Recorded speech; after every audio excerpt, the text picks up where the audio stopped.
hikmataka wansur alaina rahmataka ya dzal jalali wal ikram. Amin ya rabbal alamin.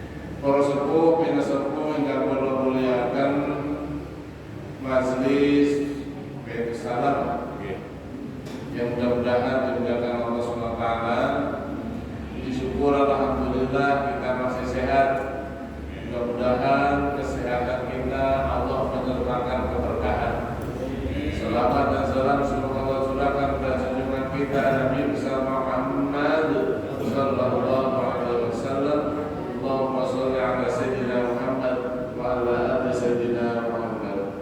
Jamaah yang dimuliakan Allah, terkait dengan imam, nanti di kuburan kan ada pertanyaan, man berbuka, mati buka, ma imamuka, apa pemimpinmu, imammu ketika di dunia?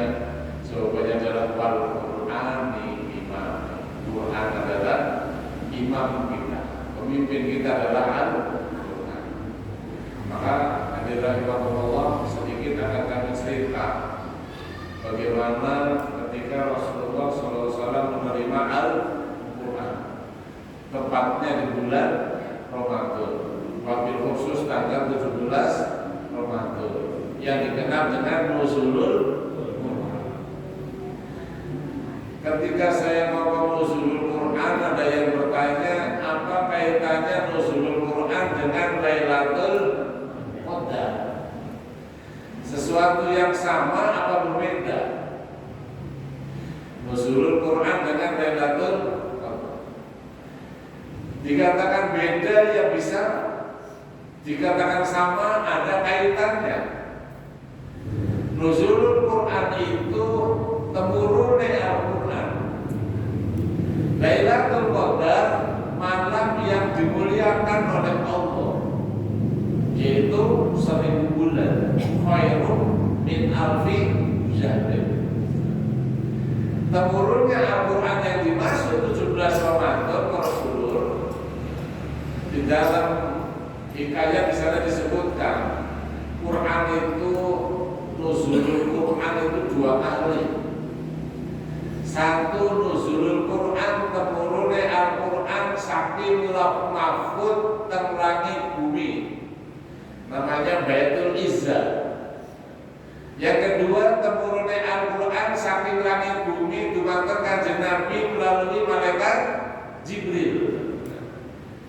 Ketika turun dari Lauh Mahfud ke Baitul Izzah langit bumi ini, Quran bentuknya segelondong. Berapa? 30 juz, 114 surat, 6.666 ayat. Bagian puji-pujian. Ayat Al-Quran kabeh temelu wujud nemantu sewidak rumo. Kan rumo itu kan Al-Fatihah sewidak 6. Sebab Al-Fatihah ada yang ngomong 6 ayat, ada yang ngomong 7 ayat. Yang ngomong 7 ayat termasuk Bismillah, yang ngomong 6 ayat Bismillahirrahmanirrahim. Itu beberapa mufassir. Jadi segelondong Al-Quran saking lauh mahfud diturunkan ke langit bumi, namanya Baitul Izzah, itu juga namanya Nuzulul Quran. Itulah yang punya nilai istimewa yang ada kaitannya dengan Lailatul Qadar. Jadi ketika Allah menurunkan Al-Quran segelondong itu dumateng langit bumi, itu nilainya luar biasa, fadilahnya luar biasa. Maka itu diabadikan oleh Allah Subhanahu wa taala khusus untuk pulau panjenengan umat Nabi Muhammad. Tidak diberikan kepada umat-umat yang lain Lailatul Qadar itu. Sing sampamane ibadah malam niku dicatet kaya wong ibadah 1000 bulan. Ada sing ngitung 1000 bulan niku berapa tahun? Setahun 12 bulan. Setahun 12 bulan. Kalau 1000 bulan itu kurang lebih 83 tahun. Jadi ada orang yang beribadah pada malam itu di salah satu malam bulan Ramadan, itu seperti wong ibadah Ada orang yang lagi baca Quran pas ketemu malam Lailatul Qadar, niku pahalane kayak wong ngaji 83 tahun subhanallah. Pas lagi sedekah, maka pahalanya kayak sedekah 83 tahun subhanallah. Itu namanya Lailatul Qadar. Semua kebaikan di malam Lailatul Qadar, maka seperti orang yang telah melaksanakan ibadah 83 tahun. Maka itu berbahagialah kalau panjenengan dados umatnya Kanjeng Nabi Muhammad sallallahu alaihi wasallam. Ada beberapa cerita kenapa Allah berikan Lailatul Qadar kepada umat Nabi Muhammad kekasih Allah. Ceritanya dari rahimahullah, ketika Rasulullah sallallahu alaihi wasallam bersedih mendengarkan kisah nanti kapan-kapan diceritakan, namanya Al-Ghazi, seorang yang ibadah selama 83 tahun.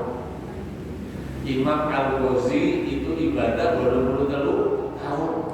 Siang berpuasa sambil perang, malamnya sujud ibadah mari Gusti Allah.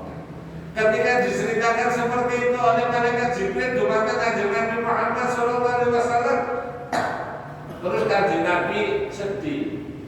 Kira-kira aku dan umatku ada enggak yang bisa menyamai sampun Al-Ghazi ini?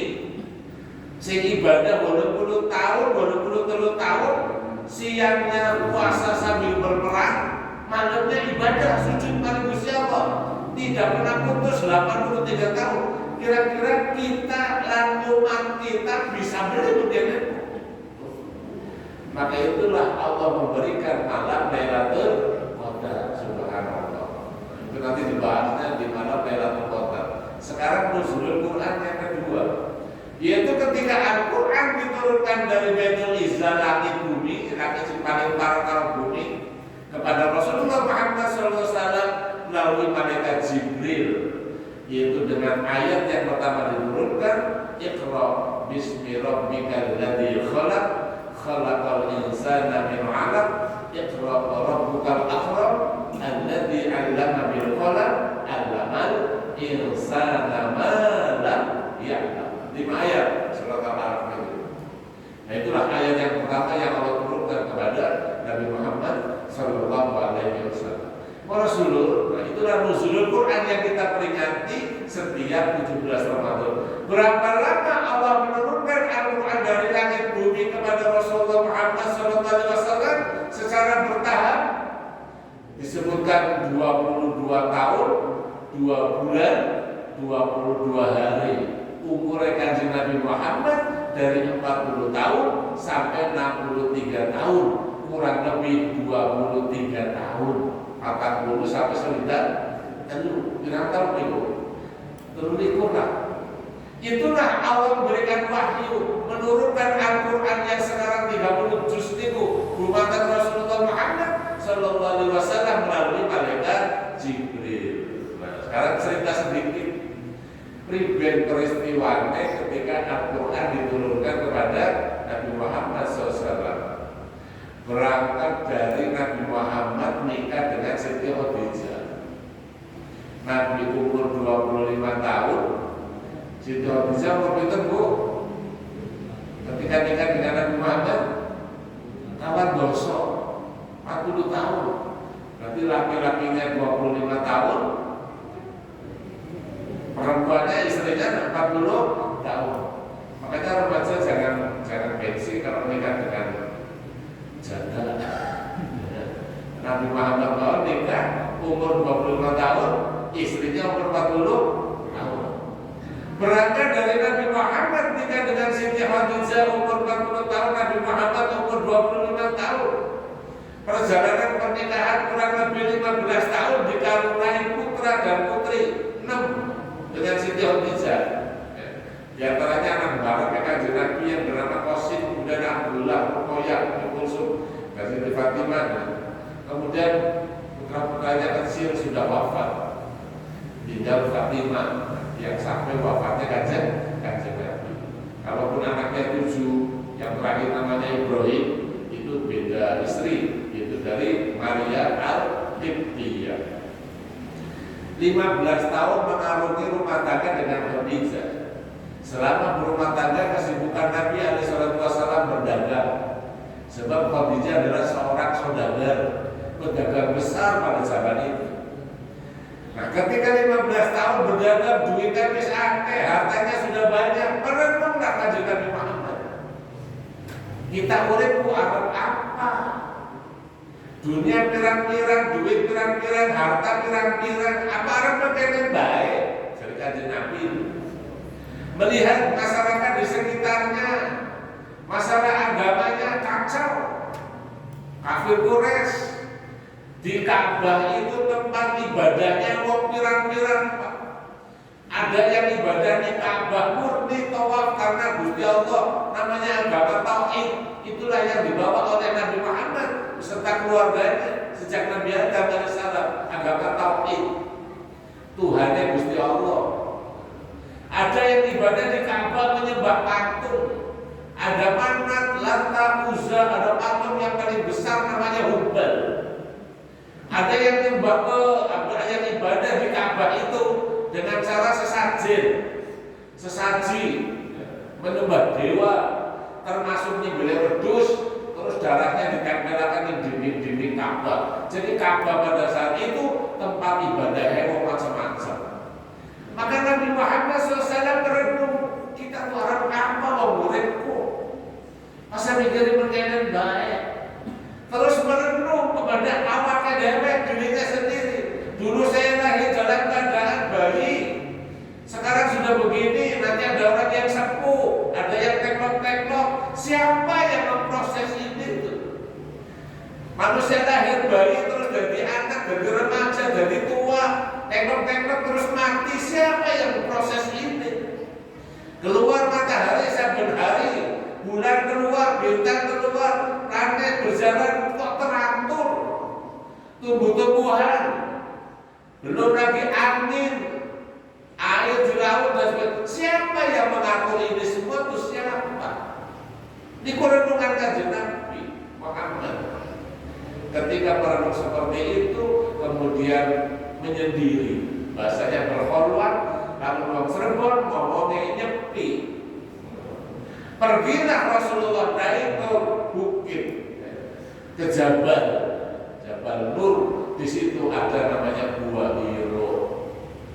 Subhanallah, Gua Hiro. Kita kalau ngomong gua itu pikirannya ya kayak gua pamijahan, jeruk, apel.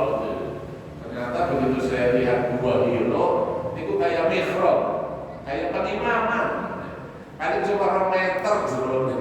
Ambannya paling cuma 2 meter. Kok sembahyang kok siji bae sesat.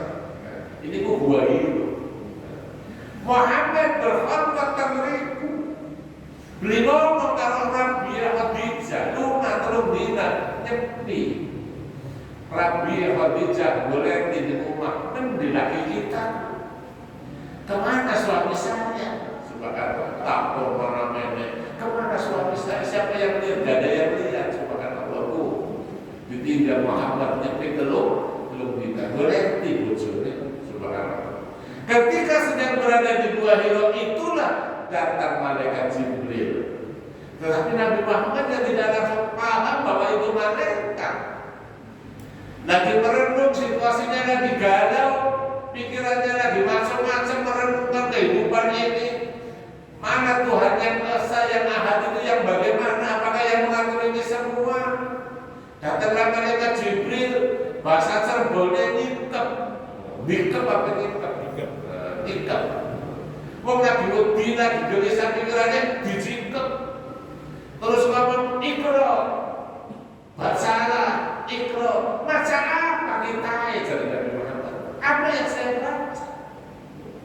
Baca apa? Iqra, baca apa? Kanjeng Nabi didikap di malaikat Jibril. Muhammad yang ngerti yang di malaikat. Kok belum kenalan? Subhanallah. Sampai 3 kali, Iqra bismi rabbikal ladzi khalaq. Bacalah dengan nama Tuhanmu yang telah menciptakan, termasuk menciptakan kamu.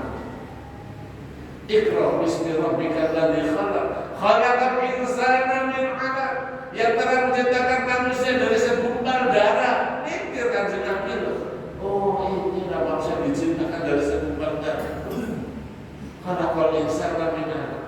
Iqra wa rabbukal akram, bacalah dengan nama Tuhanmu yang Maha Pemurah, yang telah melimpahkan rezeki banyak, yang telah menciptakan nikmat-nikmat untuk manusia. Iqra wa rabbukal akram, alladzi 'allama bil qalam, yang telah mengajarkan manusia dengan kalam, dengan omongan, namanya bahasa. Dengan adanya bahasa terus manusia bisa ngobrol, bisa komunikasi. Juga lama-lama bahasa, manusia bisa komunikasi ke. Bahasa isyarat itu terutama mau paham. Bahasanya orang yang bisu pakai gini-gini kan tidak semua ngerti. Ngomong baik yang terutama makan. Namanya alladzi 'allama bil qalam. Walaupun di situ artinya kolam itu pena, sebenarnya bukan pena, kolam itu kalimat. Ngomong bahasa dengan kalimat, dengan bahasa. Maka lahirnya dari ilmu kalam, ilmu ngomong, ada ilmu nulis nanti. Jadi tidak langsung diajarkan ilmu nulis. Itu alladzi 'allama bil qalam, 'allamal insana ma lam ya'lam, dan yang telah mengajarkan manusia dari sesuatu yang tidak tahu. Termasuk prosesnya manusia, kita tidak tahu bayi kok bisa jadi gede. Kita kan tidak tahu prosesnya. Cincin bayi anak, begitu lahir bayi, badannya cuma semeter ya anak. Si dua ya anak. Prosesnya manusia bukan ngerti. Kita kan tidak tahu prosesnya bagaimana kok rambut hitam jadi putih itu. Tahu nggak kita? Memperhatikan tidak prosesnya. Yang ujung-ujung putih. Itulah namanya khalaqal insana ma lam ya'lam. Itulah maka Rasulullah subhanallah mau ngambilnya bahasa Arab. Malaikatnya ngomong Iqra bismi rabbikal ladzi khalaq, khalaqal insana min 'alaq, Iqra wa rabbukal akram, alladzi 'allama bil qalam, 'allamal insana ma lam ya'lam. Begitu ngomong ya kayaknya kan mau bahasanya Kanjeng Nabi sehari-hari. Karena ngomong jadi Muhammad itu apal. Dikasih firman malaikat Jibril langsung apal. Ya apal loh bahasanya lewat. Kan bahasanya Nabi Muhammad. Iqra bismi rabbikal ladzi khalaq, khalaqal insana min 'alaq, Iqra wa rabbukal akram, alladzi 'allama bil qalam, 'allamal insana ma lam ya'lam. Kayaknya boleh Nabi Muhammad sekali malaikat Jibril ngomong. Ya kayaknya dong bahasanya lewat. Bahasa Arab. Maka hadirin rahimakumullah, Muhammad ketika Muhammad merenung manusia diciptakan dari segumpal darah. Maka setelah ini Muhammad, kamu memohon berdoa kepada Tuhanmu. Nah, di situ tidak disebutkan Allah, pakainya Rabbi, kepengeranan yang Maha Kuasa. Iqra bismi rabbikal ladzi khalaq, bacalah dengan nama Tuhanmu yang Maha Menciptakan.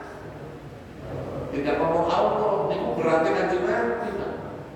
Oh, yang Maha Kuasa Allah. Tidak disebutkan Rabbi, kepengeranan. Ada yang Maha Hebat di dunia ini, yang Maha Kuasa di dunia ini, itulah Tuhan. Singkat cerita di rahimahullah, Nabi Muhammad juga masih bingung. Dikasih Iqra tuh bingung Nabi Muhammad. Sedang mengamati Tuhan yang Maha Menciptakan, Tuhan yang Maha Pemurah. Nabi Muhammad tambah bingung. Kemudian setelah itu malaikat Jibril ngomong, Muhammad jangan lupa selalu berdoa kepada Allah dengan cara berdiri, kemudian membungkuk, kadang-kadang ada sujudnya, terus berdoa. Disebutnya namanya sholat sebelum Isra Mi'raj. Sama semua Nabi itu, contoh Nabi Yakub juga ada sholatnya. Sholat Nabi Yakub berdiri, kemudian sedeku, kakinya ke tanah, terus doa. Semua Nabi begitu. Ada yang dengan sujud, terus doa. Itu cara sholatnya Nabi sebelum Nabi Muhammad, termasuk Nabi Muhammad sebelum Isra Mi'raj. Maka setelah itu kemudian Rasulullah Muhammad SAW pulang ke rumah dalam keadaan takut. Inikah malaikat? Begitu pulang ke rumah, istrinya sedang nyari, datanglah suaminya. Wah,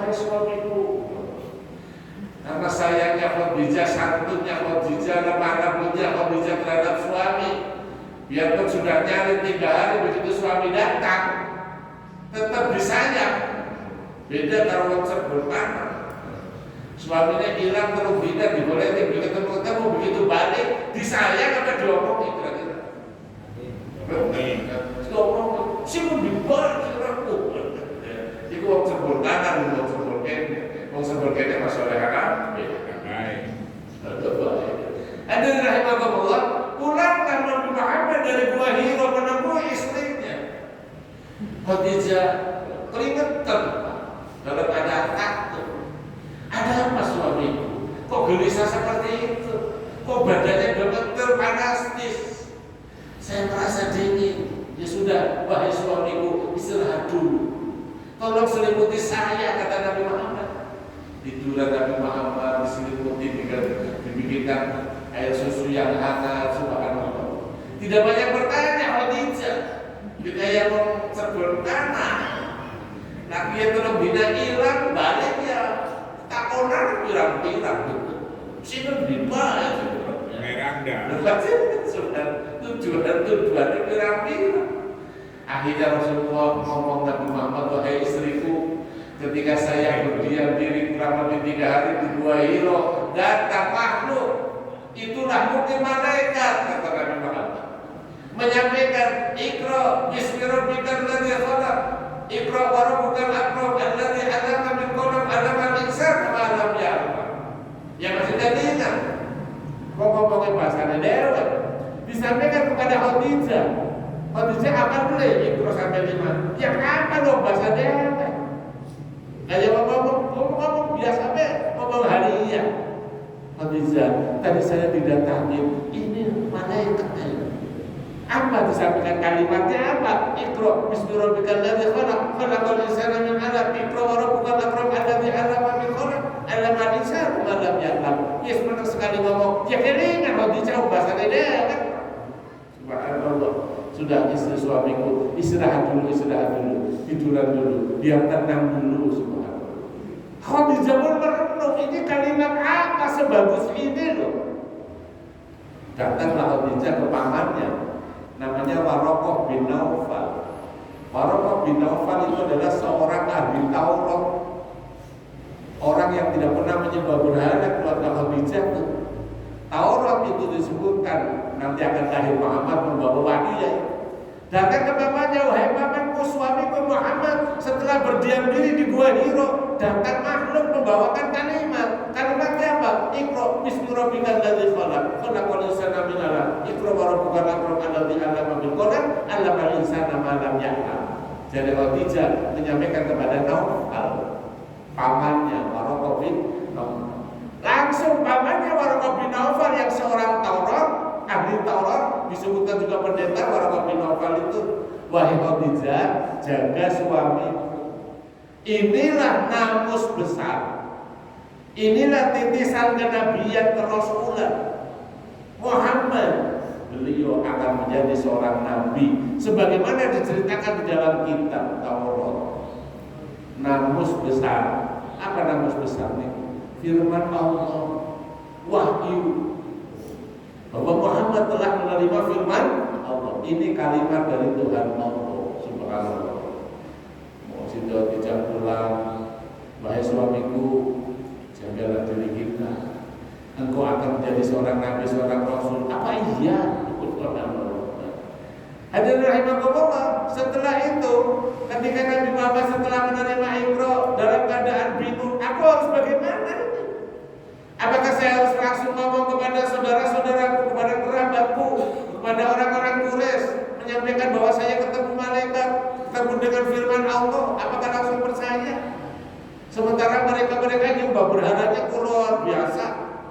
Kira-kira dalam beli diomongi agama tauhid, agama Islam dengan Gusti Allah, sementara Tuhannya adalah patung. Ini pemikiran Kanjeng Nabi. Begitu juga istrinya Khadijah.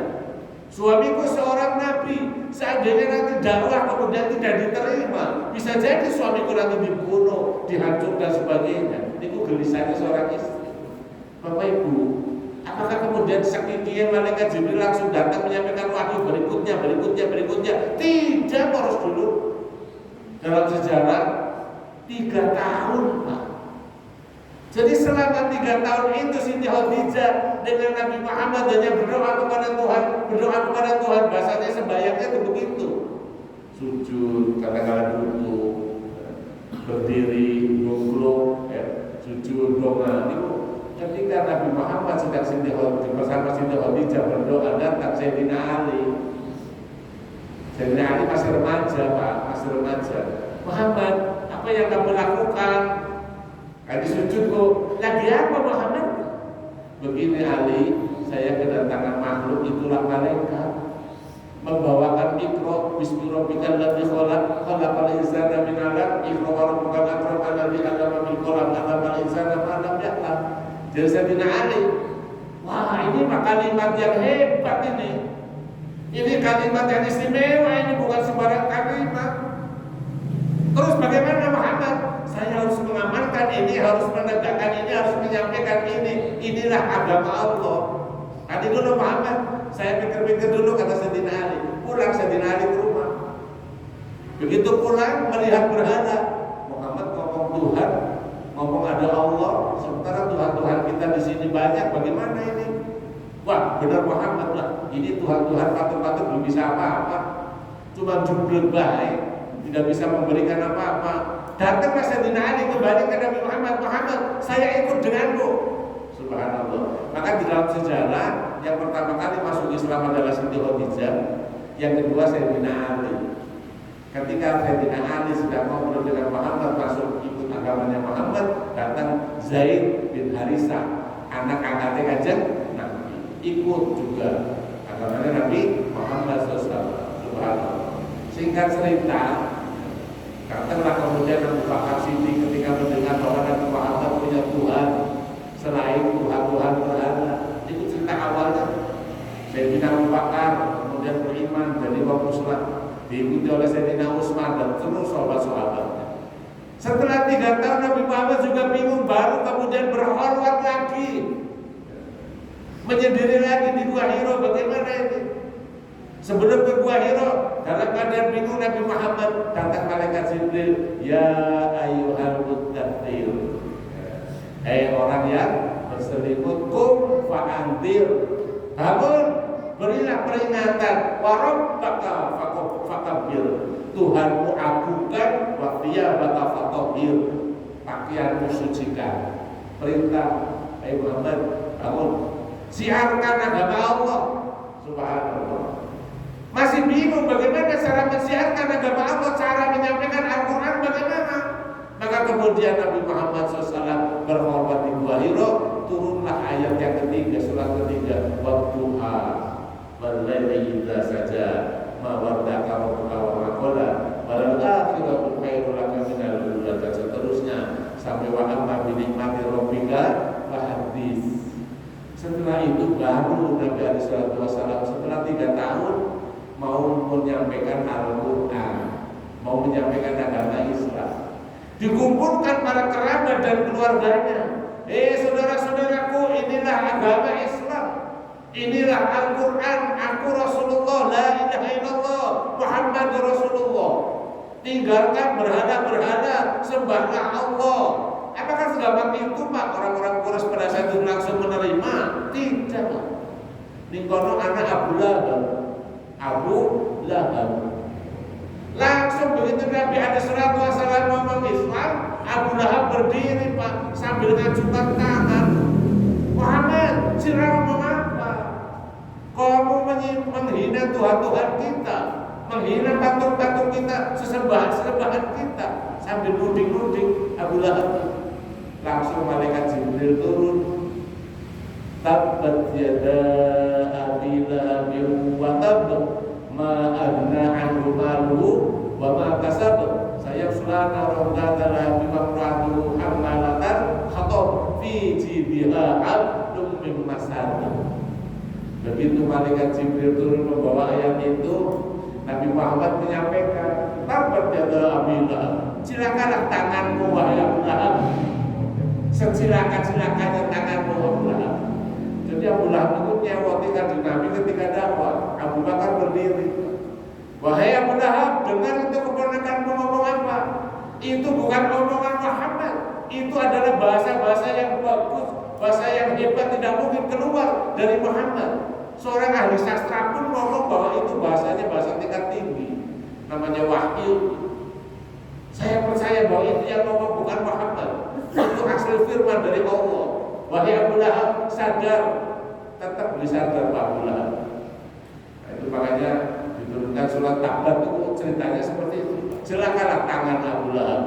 Nanti tangan Abu Lahab sering menunjuk wong salah, wong sirah salah, sirah bener, sirah kurang ajar. Iku wong cilaka. Meskipun perlu wong sejeng salah, ada senang menunjuk wong salah, ada senang menunjuk orang salah. Ya, mungkin barangkali kesalahan ada pada diri juga. Subhanallah.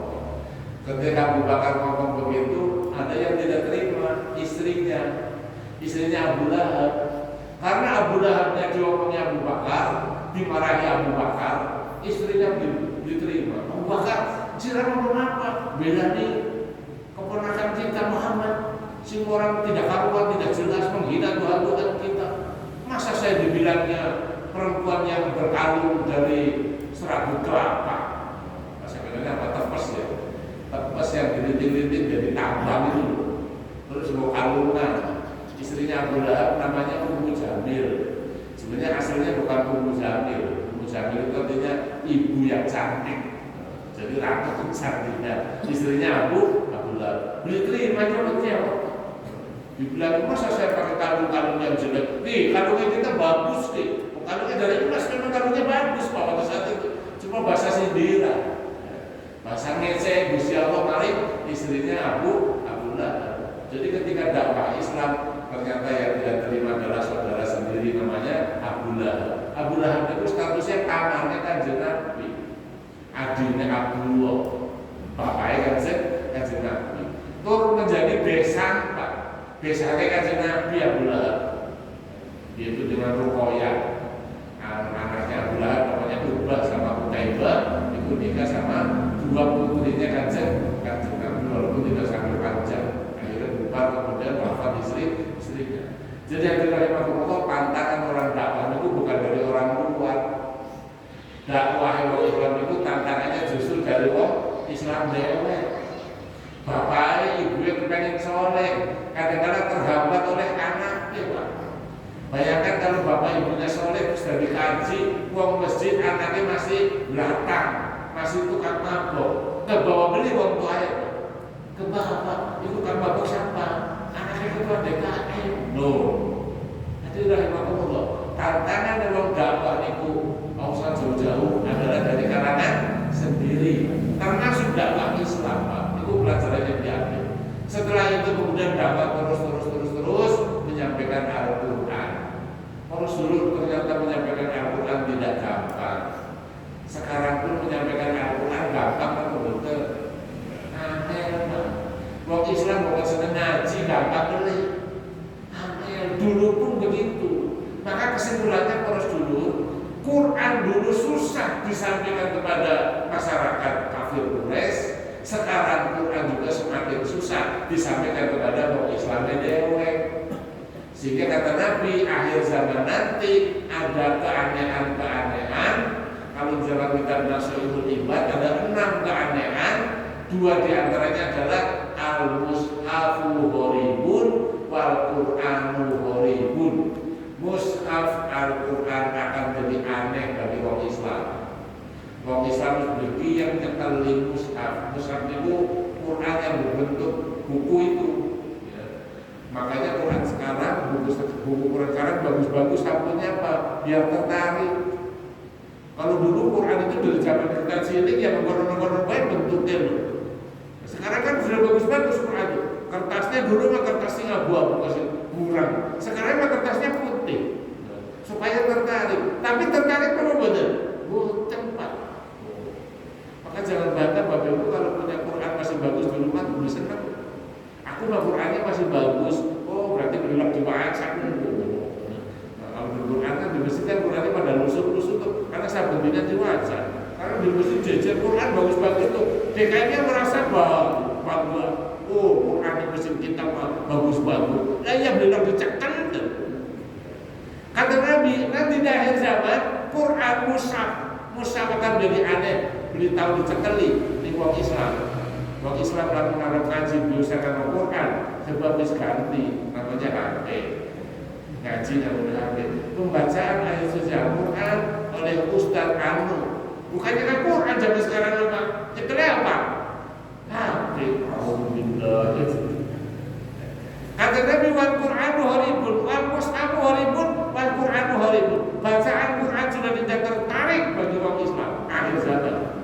Maka orang Islam ngaji sedikit. Maka dirahimahullah, tatkala Quran sudah tidak disenangi oleh orang Islam, wong ngaji orang disenangi orang Islam, itulah kemudian tanda-tanda Quran harus diangkat kembali oleh Allah Subhanahu. Oleh karena itu melalui sebuah hari ini yang temanya adalah iman kita adalah Al-Quran, mari kita kembali kepada Al-Quran. Kata Nabi Muhammad, jadilah terhadap orang Al-Quran itu 4, jangan menjadi orang yang kelima. Jadilah orang yang mengajarkan Al-Quran. Kita bisa beli ngajari bocah, ngajari anak kita membaca Quran. Bisa kita gitu bisa baca. Ya wis. Lalu tidak bisa jadi orang yang pertama ngajari Quran, jadi yang kedua apa? Sing diajar, sing diulang, sing gelem belajar, tak sakit, ikro, gelem beli. Waduh, waktunya gak sempat saya ngaji. Ya wis, namun ngajar bisa, diajar orang bisa, jadilah yang ketiga. Apa? Nyumbang duitnya, tuku Quran, sedekahkan Quran. Makanya ada gerakan wakaf Al-Quran. Tuku Quran, senang mengupai Al-Quran. Para haji itu kok wakaf Quran kan? Haji kan kok wakaf Quran termasuk Masjidil Haram. Tapi apa begitu Quran dikasih Quran, wong siji oleh siji. Adalah yang ketiga, nyumbang Quran. Tuku Quran bakal di masjid. Tuku Quran berikan kepada anak-anak yang sedang membaca Al-Quran. Atau kalau yang satu nggak bisa, dua nggak bisa, tiga nggak bisa, jadi orang yang keempat apa? Doa terus kalau di masjid ada mau tadarusan doa. Ya Allah, moga-moga sing lagi tadarusan uripnya berkah. Ya Allah, moga-moga bocah-bocah sing lagi sinau Quran diwenehi kecerdasan. Doa seneng lah pernah baca Quran. Jangan menjadi orang yang kelima kata Nabi. Ngajar beli, diajar belum, nyumbang Quran beli. Senang mari membaca Quran beli wong Islam. Itulah orang yang kelima, fahuwa mahmunun, itulah orang yang celaka. Jadi dari Allah mereka terbawa. Mudah-mudahan hikmah dari penyampaian sedikit tentang sejarah diturunkannya Al-Quran. Kemudian Al-Quran sekarang sudah ada pada diri kita. Nanti Quran itu milik Gusti Allah, diberikan kepada kita oleh Nabi Muhammad melalui malaikat Jibril. Nanti pada akhir zaman Gusti Allah akan boleh di Quran. Gusti Allah bantu apa? Boleh di Quran. Pertama sih diundang siapa? Malaikat Jibril. Jibril, Quran yang kita di sakene nih, gampang. Jibril, Quran saya mana? Malaikat Jibril jawab, Gusti, Al-Quran sudah saya sampaikan kepada kekasihmu Muhammad. Dari malaikat Jibril. Terus berikutnya yang dipanggil Gusti Allah siapa? Nabi Muhammad. Wahai kekasihku Muhammad, mana Quran saya? Apa kata Nabi? Gusti, Al-Quran sudah saya sampaikan kepada wong Kedung Jaya. Berikutnya siapa yang dipanggil nanti? Kita, Pak. Kita diundang oleh Gusti Allah. Wong Kedung Jaya, Quran saya mana? Apa jawaban kita? Gusti, Al-Quran sudah saya hafalkan. Bunyinya ini. Kira-kira harus jawab kotor apa betul?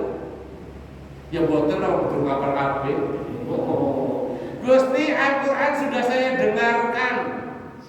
Orang membaca Quran sudah saya dengarkan, tapi Gusti, apunten kula durung lakoni kabeh. Kayak pun jawabannya. Masih mending kok, Pak. Masih mending mau bagus mendengarkan Quran. Nah, kalau yang sama sekali Gusti, Quran apa sih? Kita sih belum ngerti. Wah, aku sih ngajinya terang. Jadi nanti kita mau ditanya Quran loh, Pak. Kira-kira sekarang sudah siap jawabannya? Gusti, kula pun maca Quran, bendina yo maca Quran. Mung durung apal kabeh, Gusti, nembe 5 surat. sing apa baik Fatihah falak binas ulu inna ya lumayan ada rahimahullah. Kalau kita tutup dengan tasawuf